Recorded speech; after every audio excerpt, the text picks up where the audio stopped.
they call me Crazy Jack. And I think crazy is good. We are crazy, but we're not stupid.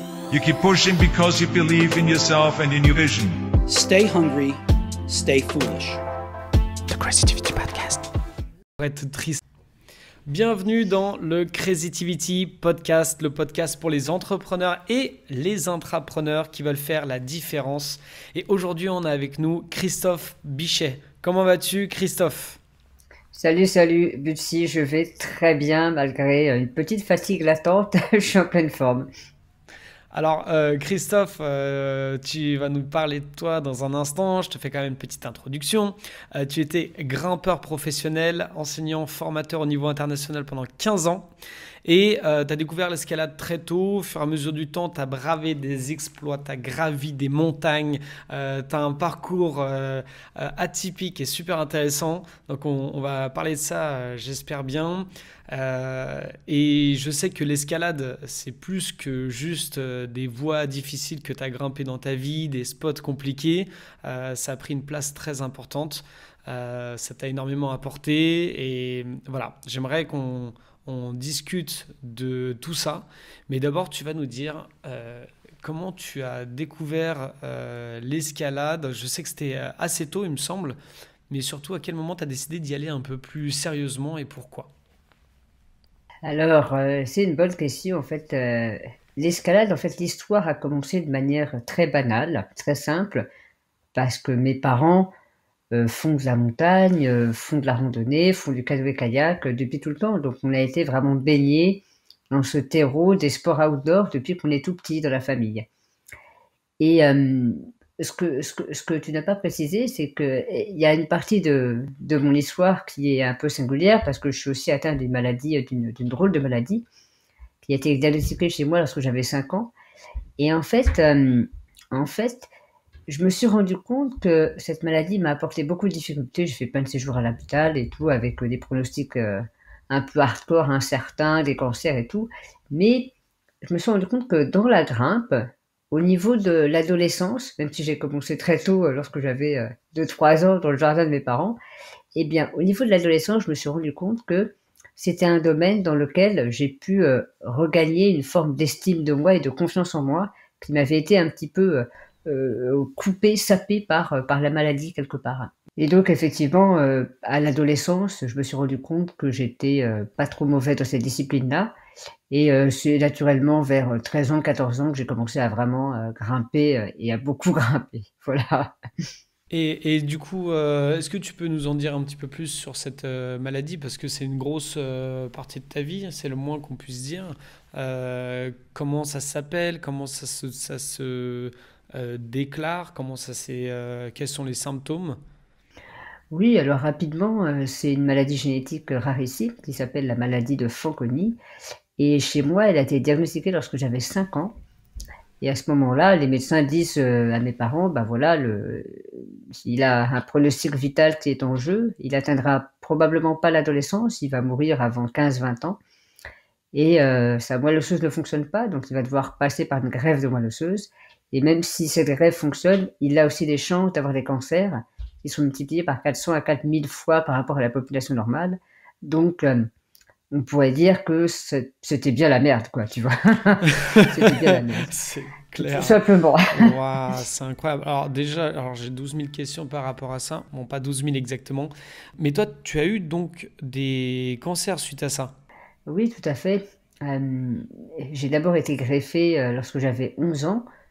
Et à cette époque-là, les chances de survie étaient de 1 chance sur 4. Donc pour 4 personnes qui rentrent en greffe, il y en a une qui sort vivante de ce processus. Et ensuite, effectivement, à l'âge de 22 ans, j'ai commencé à avoir des cancers de la bouche. On m'a coupé la langue plusieurs fois. J'ai eu ce qu'on appelle des ablations partielles de la langue et du palais. Donc lorsque j'avais 22 ans, 23 ans, en 2007-2008. En 2014, c'est revenu encore, j'ai eu un dernier cancer de la gorge, ce qu'on appelle belote et rebelote, l'année dernière, donc en décembre 2020. D'accord. Waouh. Et comment toi tu réagis déjà à cet âge-là, assez jeune?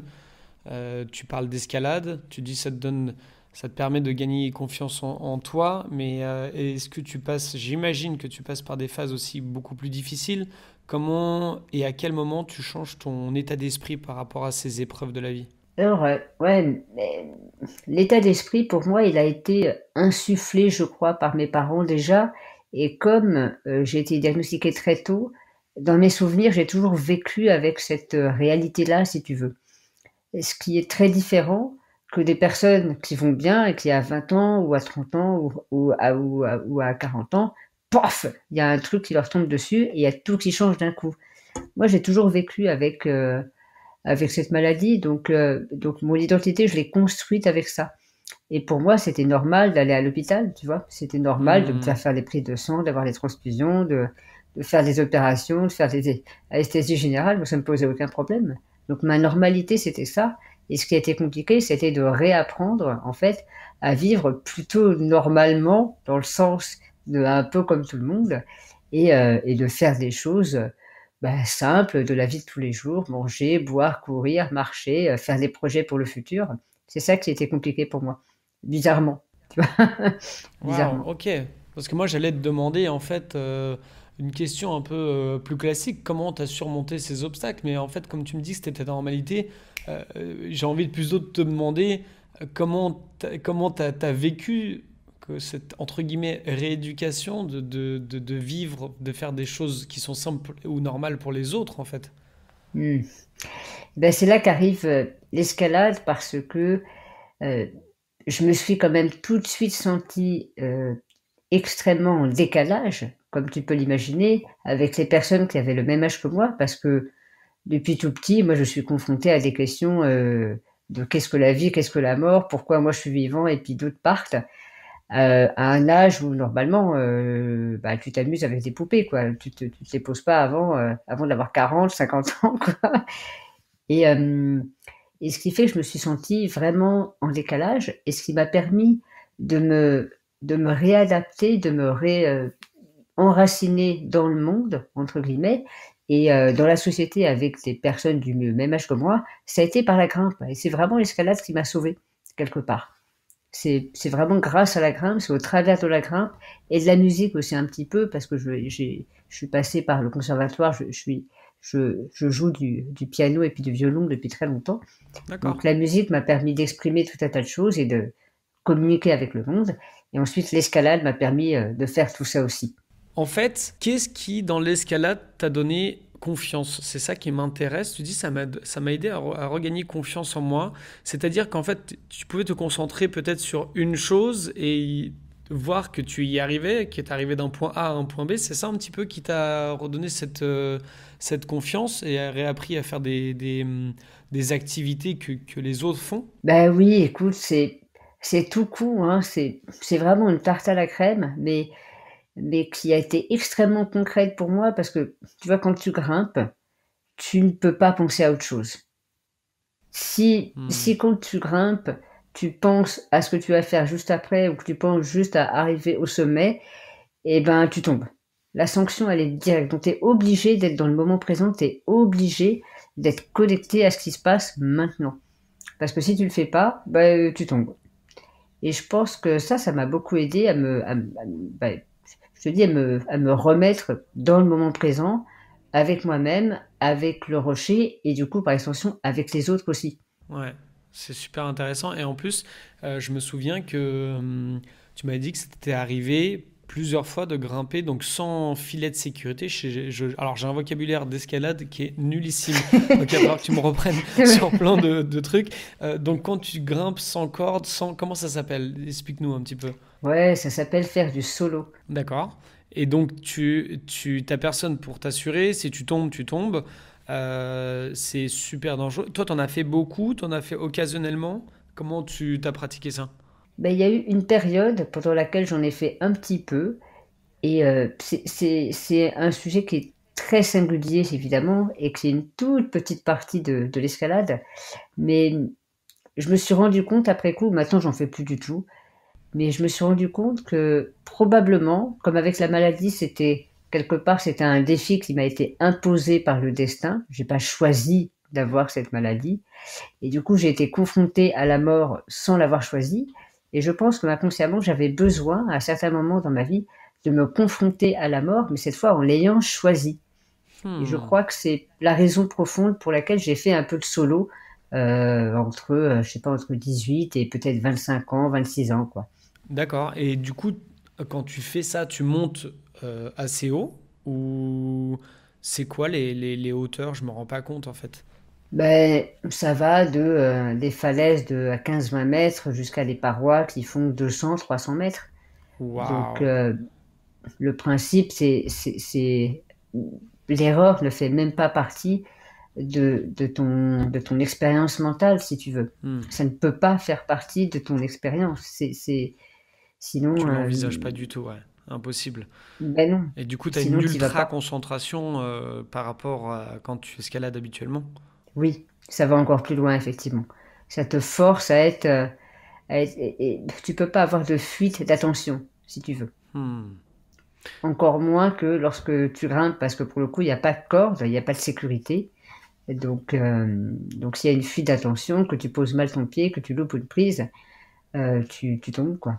Donc pour ça, ça m'a aidé aussi à une période où j'étais un peu tourmentée, tu vois, Ouais. et ben à vraiment être dans le présent, à me forcer à être dans le présent. Je pense que c'est une des raisons pour lesquelles j'ai fait un peu de solo à une période dans mon existence, ouais.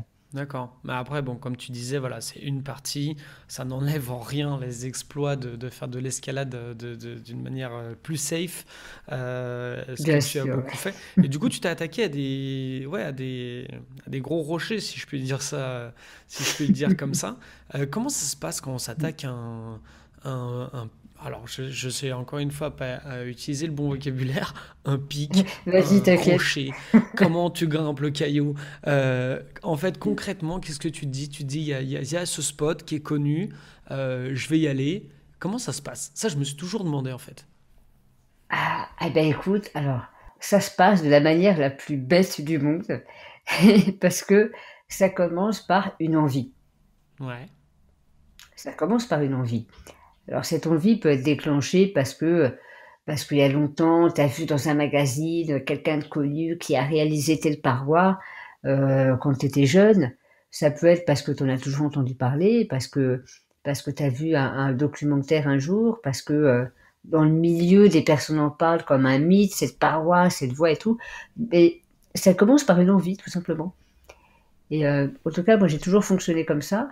Euh, je je fais le plus possible ce qui me fait envie. Hmm. Et Dans ta c'est vie une aussi. grosse tarte à la crème. Ah, mais partout, dans tout ce que je fais, c'est absolument capital parce que là où il y a de l'envie, on est en vie, c'est le cas de le dire. Donc, c'est nécessaire de partir de ce dont on a envie, quoi. Sinon, c'est la galère, hein. Vous allez ramer, les gars. Tu vois ce que je veux dire? J'adore quand tu fais tes jeux de mots. En plus, j'allais te lancer dessus. Ça faisait partie des questions mises de côté parce que tu as des purs jeux de mots à chaque fois. Et pourtant, je suis pas fan habituellement. Je te dis tout de suite, les jeux Ouais. en français, les jeux de mots, je trouve qu'ils sont parfois mal faits, un peu vus, revus. Mais alors, toi, tu as souvent des trucs qui Mm. sont très puissants. Et là, ce envie, c'est très fort parce que c'est quelque chose, comme tu dis, qui peut paraître simple, mais qui est extrêmement puissant et que peu de gens font. Peu de gens le font. Ils se posent pas forcément la question. On a peur, il y a des doutes. Et donc ça c'est. Qu'est-ce que tu dirais à ces gens qui ont envie, mais qui n'ont pas le courage d'aller faire les choses qui les amèneraient à se faire sentir en vie? Mm. Écoute, je leur dirais déjà, c'est pas grave. C'est OK. Hmm. T'as le droit. Et je suis pas là pour forcer qui que ce soit. D'accord? Et je crois qu'il y a déjà suffisamment de sources de culpabilité dans le monde aujourd'hui pour ne pas en rajouter encore une autre, pour pousser les gens à faire des choses. Évidemment, je fais de mon mieux pour les inciter quand même. Donc la paroi, elle est très fine, Ouais. c'est le cas de le dire, tu vois. Mhm. Mais, euh, mais d'abord, pas de culpabilité, tu vois, pas de... Tranquille, tranquille, chacun fait de son mieux, chacun fait de son mieux. Alors après, ceci étant dit, évidemment, de mon expérience, je considère que la vie est courte, la vie, ça passe vite, tu vois. Ouais. ça passe vite et en même temps on a tout le temps, donc cool Raoul. C'est le paradoxe, hein. Tu vois, hâtez-vous lentement, tu connais le truc, tu connais très bien la phrase. Allez-y vite, mais tranquillou les amis. Donc, j'ai pas de conseils vraiment à donner, je dirais simplement faites de votre mieux tous les jours pour faire et vous nourrir ce dont vous avez envie. Nourrissez vos envies. C'est un des premiers points que j'apporte d'ailleurs dans mes conférences. Je dis nourrissez vos envies tous les jours. D'accord. Tous les jours. Et ça commence par là. Ça commence par là. Et même si c'est une vidéo YouTube, eh ben c'est une vidéo YouTube, tu vois. Il n'y a pas de, il y a pas de mal à ça. Évidemment, il y a un moment donné, c'est mieux de faire une action soi-même, tu vois, d'enclencher quelque chose. Ouais. Mais c'est quand même un début de quelque chose. Non, j'aime beaucoup ton approche parce que c'est vrai que parfois, enfin, souvent, la culpabilité freine à l'action en fait. Non, mais il faudrait faire Ouais. ci, il Mm. faudrait faire ça, et du coup, Mm. ça, en fait, tu mets l'autre dans une posture de inverse, dans une posture de défensive. Il a envie de dire, bah laisse-moi Ouais. tranquille, je fais ce que je veux. Non, non, il Eh faut que ça ouais. vienne de la personne en fait. Ouais, Beaucoup de personnes savent ça, mais c'est sur le terrain, c'est pas ce que je vois. ouais, Et je pense que c'est pas un hasard si aujourd'hui, tu vois, typiquement, dans les entreprises, il y a beaucoup d'interventions, il y a beaucoup de demandes sur la motivation. Mais la motivation est une autre tarte à la crème parce qu'on a besoin de motivation quand on n'a pas envie. ouais. Et donc, c'est une espèce de jambe de bois. Ce que les personnes ont de plus. Je pense que beaucoup de gens ont besoin d'être inspirés, tu vois, pour que ça les aspire, pour que ça leur donne envie. Ouais. Mais ils n'ont pas besoin d'être motivés parce que quand tu as envie, tu es naturellement motivé, quoi. Tu vois, tu te poses pas la question. Tu fais le truc, tu y vas. Tu prends une prise, tu prends ta corde et hop. Hmm. Alors, tout le monde est différent, hein, mais toi, quelles sont les limitations que tu vois souvent chez les gens, les limitations mentales, les blocages mentaux, psychologiques, qui reviennent en général? Ah là là là là. Ça, c'est une sacrée question, hein, tu sais. Bon, évidemment, j'imagine qu'il y a mille et une choses à dire dessus. Alors, si ça peut t'aider, Mm. d'autant plus dans cette période Covid, post-Covid, et comment tu Mhm. aiderais ces personnes-là avec ces choses qui reviennent en tête? C'est parce que tout le monde ne va pas à 100% pour le mieux non plus. Oui, c'est vrai. C'est vrai. Et écoute, ce que je vois le plus souvent comme frein, et la manière la plus simple de le dire, c'est que je vois beaucoup de personnes qui s'accrochent à des pensées, à des croyances, à des paroles, à des actions, à un paradigme qu'ils ont connu, peut-être hier, peut-être il y a un an, peut-être avant le Covid, typiquement, et ils s'accrochent à des choses qui n'existent plus aujourd'hui. Hmm. Et la plus grande difficulté, c'est précisément qu'ils ont du mal. Alors, on pourrait dire aujourd'hui à lâcher prise, mais j'aime pas ce mot-là parce qu'il a perdu de son poids, tu vois, il est galvaudé, il a été trop utilisé. Ouais, Mais je peux te garantir que la seule raison pour laquelle les personnes ont du mal à avancer aujourd'hui, c'est parce qu'ils n'arrivent pas à, à lâcher. Il y a des trucs qu'on a tous besoin d'abandonner, de dire mais stop, arrête de penser comme ça, arrête de faire ça. Le monde a changé, c'est différent maintenant. Et ça, il faut lâcher. Et ça, c'est ce qui est le plus difficile à faire parce que ça demande beaucoup de courage.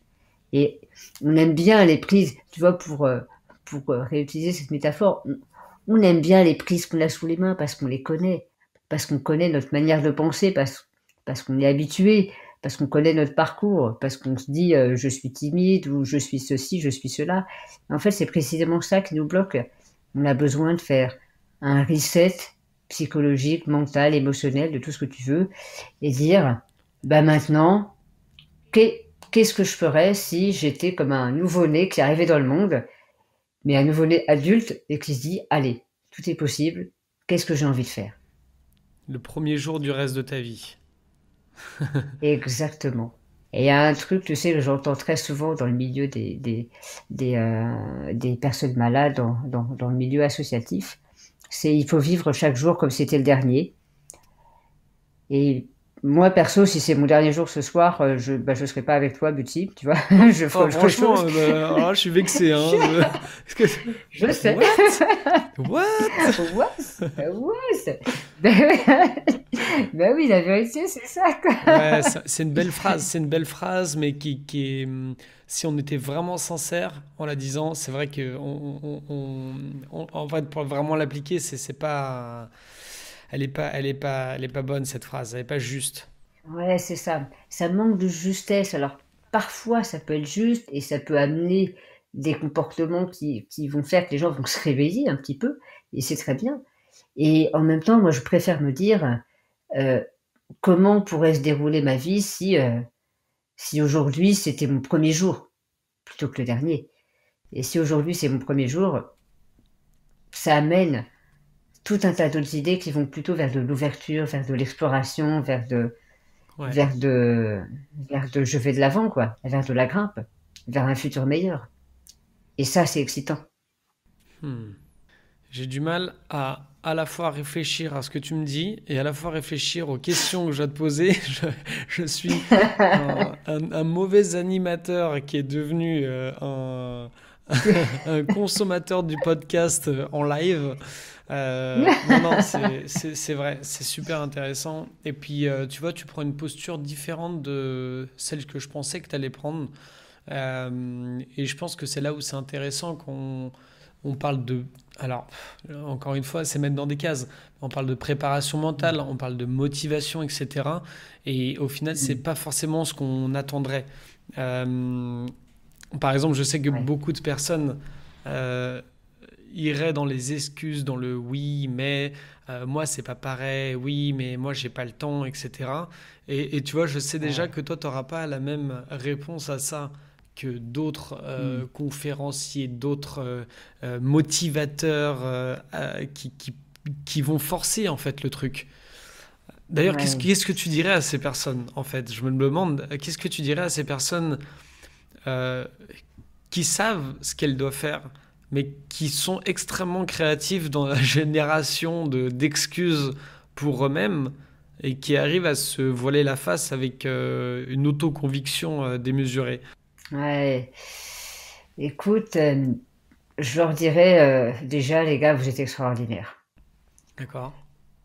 Je commencerai par là parce que le monde nous renvoie tellement de raisons de se sentir être pas assez, et il faut progresser, il faut apprendre, il faut se former, il faut faire ceci, il faut faire cela.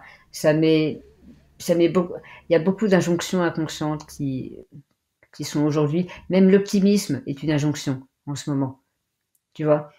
Et l'optimisme, moi, c'est un mot que je n'utilise pas volontairement parce qu'il est polarisé, tu vois. De Ouais. temps en temps, c'est nécessaire d'être pessimiste.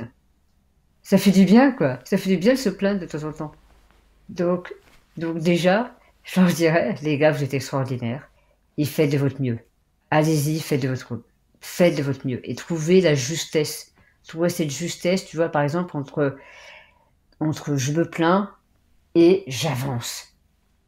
Hmm. Parce que je suis sûre que toi aussi, Butsy, et moi aussi, si on est vraiment honnêtes, tous les deux, moi, il y a des fois, j'ai besoin de me plaindre. Moi, jamais. Et, Jamais, et d'accord? ouais, Ça m'est jamais arrivé, ça ne m'arrivera jamais, ça ne m'arrive jamais. Non, bien sûr, c'est clair. Mais moi c'est l'inverse. Moi, je sais que j'ai une tendance de temps en temps à beaucoup me plaindre et je peux rentrer dans un cercle vicieux où du coup ça me saoule et ça me saoule que ça me saoule et tu vois cette spirale. ouais, Et après, t'as ouais, énervé d'être énervé parce que tu devras pas être ouais, énervé. Euh, c'est vrai ce que tu dis. Il y a cette justesse de se pardonner aussi, de se dire, bon, j'ai le droit de me plaindre. Après, je suis peut-être pas obligé non plus de le faire autant. Ce serait peut-être me rendre ouais. service à moi-même de me plaindre un petit peu et de pouvoir apprécier les choses. C'est sûr. J'ai l'impression que pas mal de gens ont du mal à trouver cette justesse, cet équilibre en eux. Ben oui, c'est pas évident parce que ça demande beaucoup de responsabilité, beaucoup de courage, encore une fois. Et puis, et ça demande de déconstruire. Encore une fois, c'est pour ça que moi je parle. Tu disais préparation mentale tout à l'heure. Moi, je parle de dépréparation mentale en l'occurrence, parce que bien sûr que c'est nécessaire de se préparer, mais dans l'absolu, le plus dur à faire, c'est de se déconditionner de tout ce qu'on a appris. C'est ça qui est le plus Mmh. difficile Ouais. et qui entrave l'action fluide, légère, simple et du coup puissante. C'est ça qui entrave l'action puissante et juste. Et typiquement, tu vois, sur la plainte, moi je donne un petit tip. Je dis, et je le fais moi-même, ça, lorsque j'ai besoin de me plaindre, lorsque je sens qu'il y a un truc qui ne va pas et que j'ai besoin de le sortir, de le cracher, tu vois, Ouais. et ben, je dis à ma compagne, écoute, là, c'est les 5 minutes de la plainte. Voilà. Euh, et elle le sait maintenant parce qu'on en a parlé. Je lui dis, tu m'écoutes, ne, ne dis rien, tu peux ne pas écouter, même, tu ne réponds pas. J'ai simplement besoin de le dire et que ce soit entendu. Et après, on passe à autre chose. Et je me plains, je sors mon venin pendant quelques minutes. Et après, par contre, je décide à un moment donné, au bout de quelques minutes, je dis, ah, je te remercie. Je pense que c'est bon, je peux passer à autre chose maintenant, tu vois? Ouais, j'avais entendu ça dans un bouquin, je sais plus. Alors, c'est pas exactement pareil, mais c'est toujours similaire.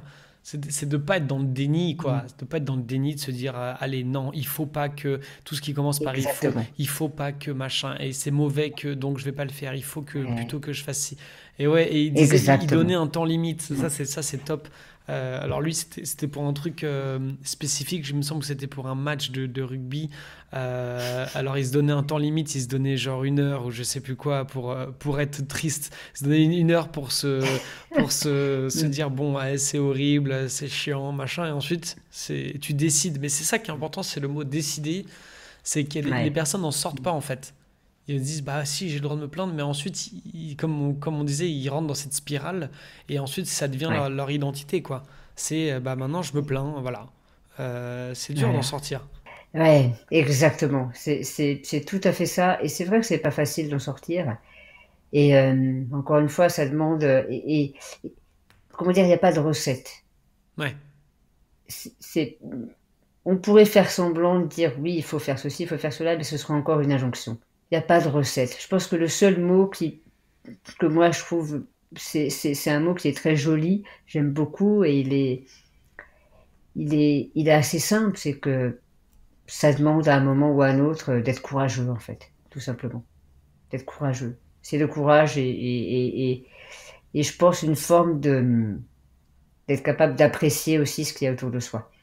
L'appréciation. Tu vois, Tony Robbins se dit, flûte crawl, attends, parce que en plus, j'étais à un séminaire de Tony Robbins il y a 2 semaines, donc, Oui, tu étais à l'UPW, ouais.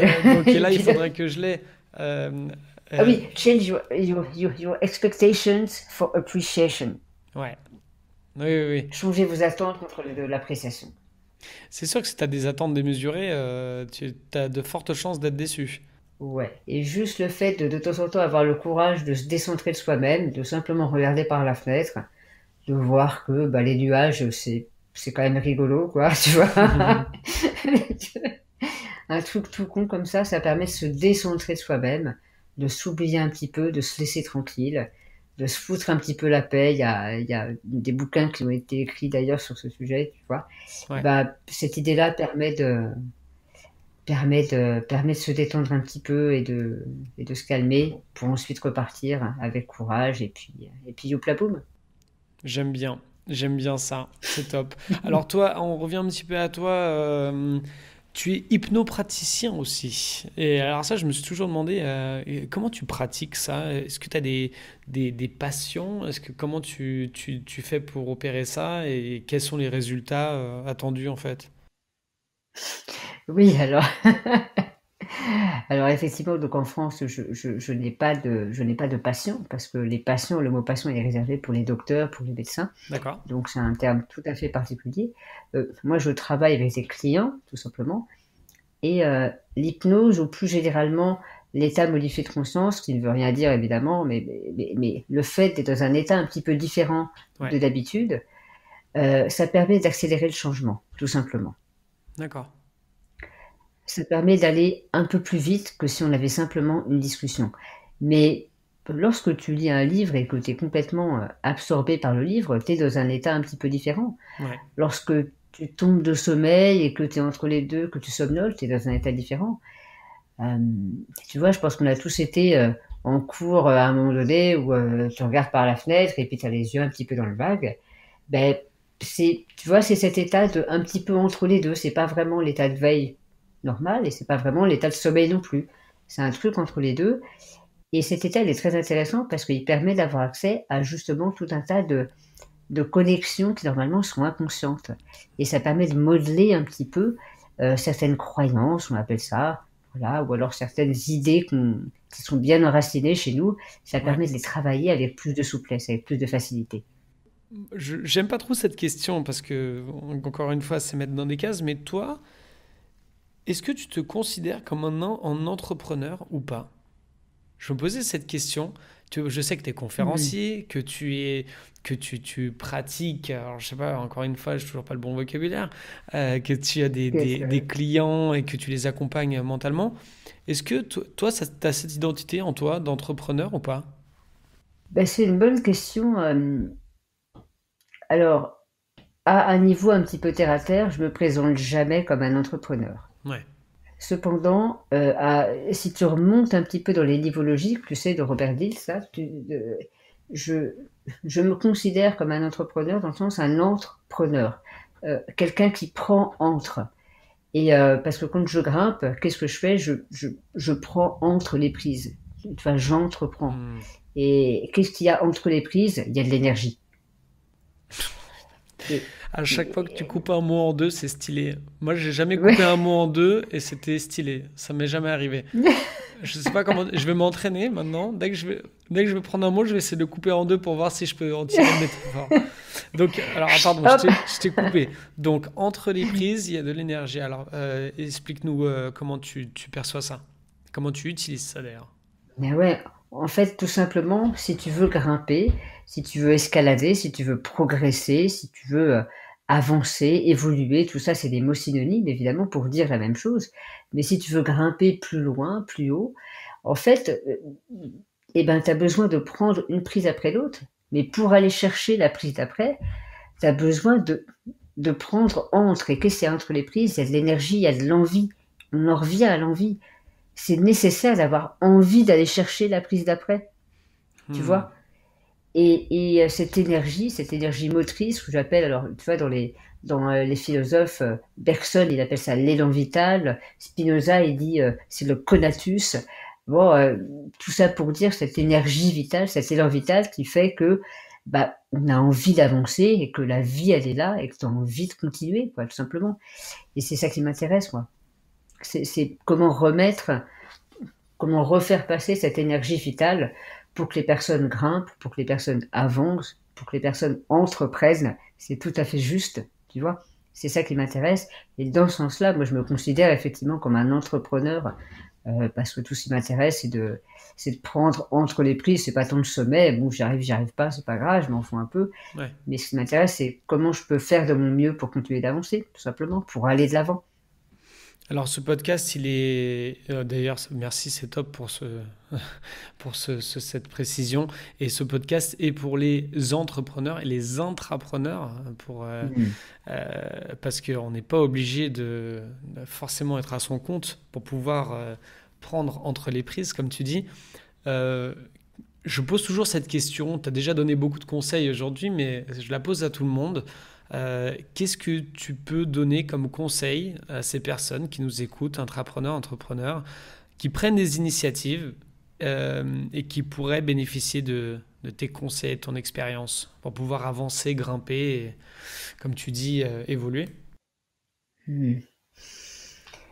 Je crois que la chose la plus simple que j'aimerais leur dire, c'est allez-y, vas-y, tout simplement. Vas-y, tente, attrape une prise, tente, vas-y. Ouais. Parce que tout ce que je pourrais raconter autour de ça, ce sera tu vois, ce sera de la viande, ce sera ce sera du quinoa si tu veux. Voilà. Pour être dans le mood. Il y a un moment donné, la seule manière de savoir si c'est une bonne idée, c'est d'y aller, quoi. Hmm. Ouais. C'est d'y aller. Donc, je leur dirais, allez-y, faites-vous confiance et allez-y. Allez-y. Et même si vous savez pas, même si vous avez peur, même si même s'il y a de l'incertitude, même s'il y a des doutes, même s'il y a tout ça, allez-y quand même. S'il y a de l'envie, allez-y. Top. Je pense qu'on peut pas faire mieux que ça. Ça résume bien tout ce que tu nous as dit aujourd'hui. Euh, J'aimerais juste te poser une dernière question. Est-ce qu'il y a un livre qui t'a marqué, toi, personnellement? Euh, J'hésite à le donner, mais je vais vous le dire quand même. Allez, C'est vas-y, un... lance-toi. Allez, on y Allez-y. va. Je me suis réapproprié ton conseil en 2 secondes. Putain, ça c'est de l'implémentation directe, quoi. J'adore. Alors, le livre qui m'a marqué le plus dans ces 10 dernières années, c'est un livre tout à fait particulier qui s'appelle Jamais contre d'abord. D'accord. Jamais contre, virgule, d'abord. C'est un livre qui est un recueil en fait de 3 livres d'un auteur qui s'appelle François Roustan. Et François Roustan est un personnage tout à fait singulier qui a été jésuite quand il était jeune. Après, il a été Ok. psychanalyste et il a terminé hypnothérapeute. Ok. Donc un parcours de fou. Il est mort aujourd'hui, mais euh, tout ce qu'il raconte dans ces bouquins-là, ça parle de ça. Ça parle de la vie, ça parle de la fluidité, comment faire pour laisser passer la vie, pour arrêter de se raconter tout un tas d'histoires, pour arrêter de se prendre le chaud quelque part, Hmm. et pour retrouver cette simplicité qu'on a tous eu, tu sais, quand on était enfant, en Ouais. fait. Tu vois, on se posait beaucoup moins de questions. On avait envie, on y va, quoi. Et puis voilà. Top. Et il parle de tout ça, alors d'une manière un peu spéciale, mais voilà, c'est ça, je pense que c'est le livre de chevet que j'ai depuis 10-15 ans et qui m'accompagne. Jamais contre, d'abord, François Roustan. Top. Eh ben écoute Christophe, c'est top. J'encourage tous ceux qui nous écoutent à aller voir une de tes interviews avec Thierry Ardisson. Voilà, c'est un peu plus connu que Bootsy au Creativity Podcast. Pas tant que ça, mais voilà. Donc je vous recommande d'aller voir cette interview. On peut te trouver sur LinkedIn, évidemment ton site internet christophebichet.com, on va le partager. En plus, tu es en train de le refaire, il paraît, donc on a hâte de voir ça. Il paraît, ouais. Et tes vidéos sont inspirantes, donc vraiment n'hésitez pas à aller voir les interviews, aller voir d'autres podcasts et vidéos qui ont été faites, parce que ouais, c'est ton parcours est vraiment super inspirant et je pense que ça peut aider ceux qui nous écoutent à suivre ton conseil, à y aller. Donc pour tous ceux qui nous écoutent, je vous rappelle que vous pouvez retrouver le Creativity Podcast sur SoundCloud, Apple, Google Podcast, Spotify et YouTube. Partagez l'épisode à des amis ou des collègues si vous avez aimé, vraiment n'hésitez pas, ça peut inspirer d'autres gens, allez-y. Et moi je te remercie Christophe encore une fois du fond du cœur, c'est top. Merci d'avoir pris ce temps pour le Creativity Podcast. Avec grand plaisir. Merci à toi, Betsy. C'était un plaisir. À la prochaine. Salut, salut.